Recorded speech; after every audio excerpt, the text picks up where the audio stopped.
dear brothers and sisters, in our gospel passage today, Jesus basically teaches us to avoid the life of retaliation. Jesus is not asking us to become weaklings.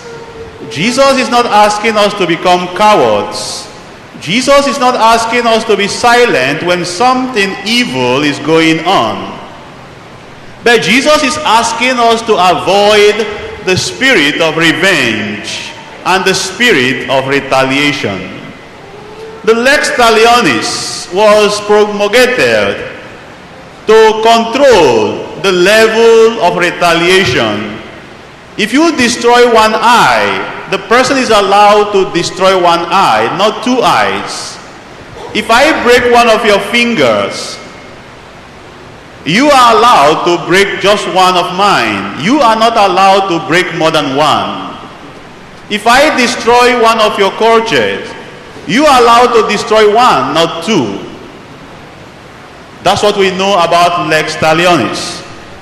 But today, my dear brothers and sisters, Jesus invites us to avoid and not to practice that kind of law that allows us to revenge. And I will tell you personally that revenge or retaliation does not bring any kind of peace of mind. If you revenge, it will never give you peace. If you retaliate, you will never receive any kind of joy or happiness. Rather, you plunge yourself into misery. Unforgiveness does not bring any kind of joy.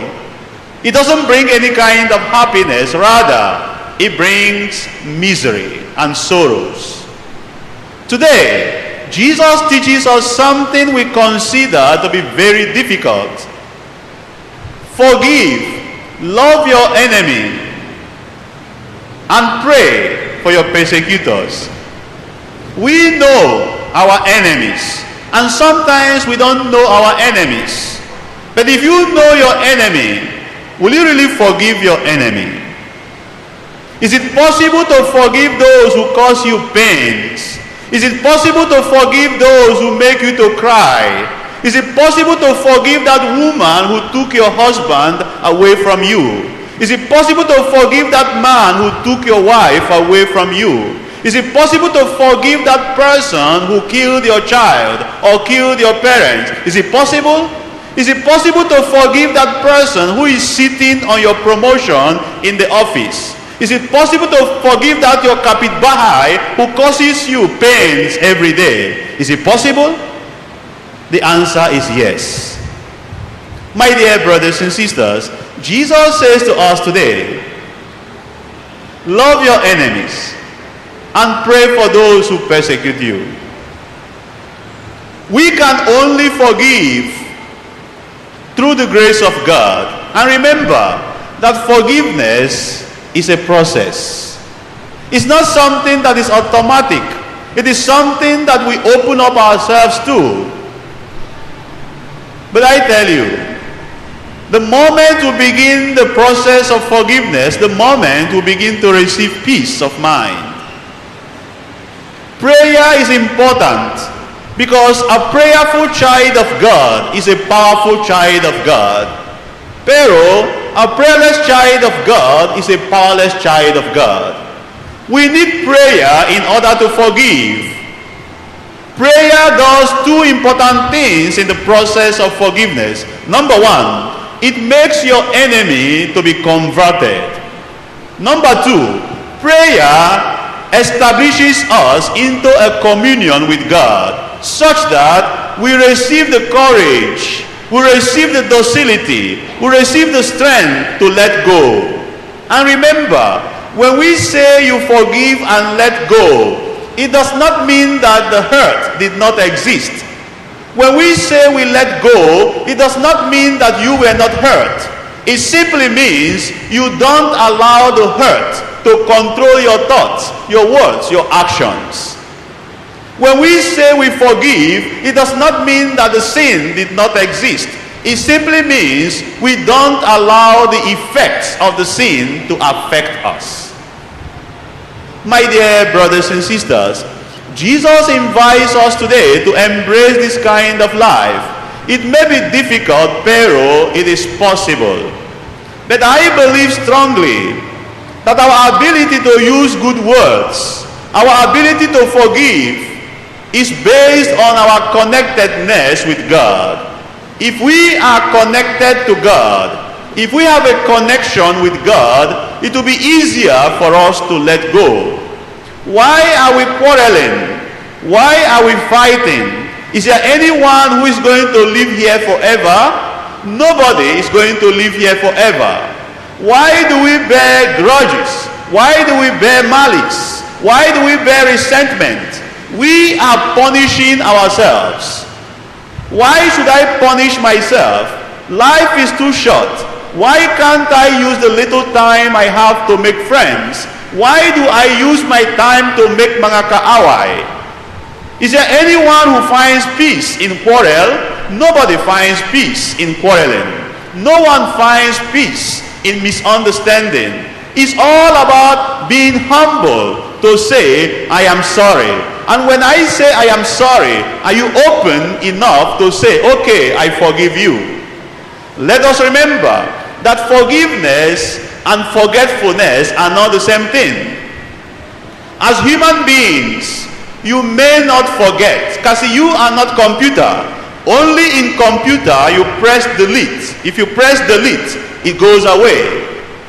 As a human being, even if you say you forget, if the same circumstance presents itself again, you will remember what happened to you in the past. The difference is that in forgiveness, you don't allow what I have done to you to control our relationship. You don't allow what somebody did to you to control the way you look at that person. And that is why I have to say this. Loving our enemy does not mean going to embrace your enemy. That may be dangerous. Loving your enemy does not mean eating from the same plate with your enemy. That may be dangerous. Loving your enemy does not mean opening your doors for your enemy. That may be risky. But loving your enemy, the love that Jesus is talking about, is agape, the unconditional love. It is a love that has to do not only with feelings, not only with emotions, but with the will. The will, having good will about another person. For instance, you are in an office. You have the opportunity to demote someone because you had a problem with that person, but you choose to promote that person. That's what we call goodwill. You have the opportunity to say maganda umaga to your enemy, and you said that. You did not withhold that. That's what we call goodwill. My dear brothers and sisters, I like to summarize my reflection with 3 letters. G-O-D. And this is my suggestion in a way to overcome that inclination to retaliate. We all have the inclination to retaliate. When someone speaks bad word to you, you like to speak bad word back. Because of the ego, because of our arrogance. But I tell you, if I say bad word to you and you say bad word to me, what's the difference? Do not reduce yourself to the level of the person who is hurting you, because there will be no difference. Now, the G is, God. Let God be our model. If you look at the responsorial psalm, you will notice that the responsorial psalm outlines, it presents to us the qualities of God. God is merciful. God is kind. God forgives. God pardons our sins. God accommodates everyone. Even in our gospel, he sends the rain for the bad and the good. He allows the sun to shine on the just and the unjust. Take God as your model.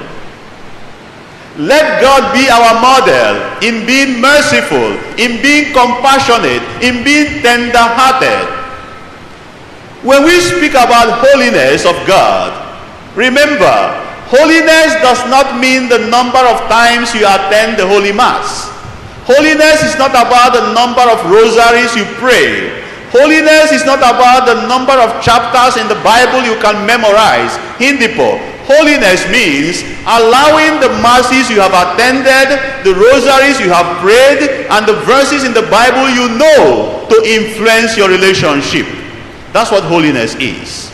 Holiness is not about the way you kneel down or the way you put your head. It's about allowing the things you know to influence your actions in relating with other people.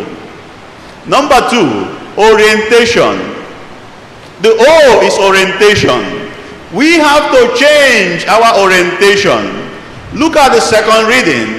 We are the temples of God. If my wife makes mistake, I don't look at my wife as a mistake. I look at her as my wife. If my husband makes a mistake, I look at him as my husband, as my darling, not as a mistake. Because most times we look at people as mistakes, and that's why we want to retaliate. If I see in the face of my husband the image of God, if I see in the face of my wife the temple of God, why should I try to retaliate? Fighting your wife is fighting God. Fighting your husband is fighting God. Fighting every human being is fighting God. When you enter this simbahan, you genuflected, diba? You genuflected because you believe that Jesus is in the Blessed Sacrament. That same Jesus who is there, that same Jesus is in your kapitbahay, your kasambahay, your asawa, your bana, every person you encounter. So why should you genuflect to Jesus, pero you see someone who hurt you, you want to pay back? Is that not hypocrisy? And finally, is the D. Forgiveness is a decision. As I said, it's a process. We have to decide to let go. It's all about the decision you make. If you decide really to allow the woundedness to control you, it will be so bigot, it will be so buggered, it will be so heavy for you. Let it go. Let that hurt go so that you can experience peace. It's a decision. As you walk out of this church after this mass, make a decision. I will forgive my wife. I will forgive my husband. I will forgive my kapitbahay. I will forgive my kasambahay. I will forgive everyone who have hurt me, because forgiveness is the gift of freedom you give to yourself. The more you hold people down, the more you make your life miserable. The more you forgive people, the more you set yourself free. And I believe we all want to be free. Amen?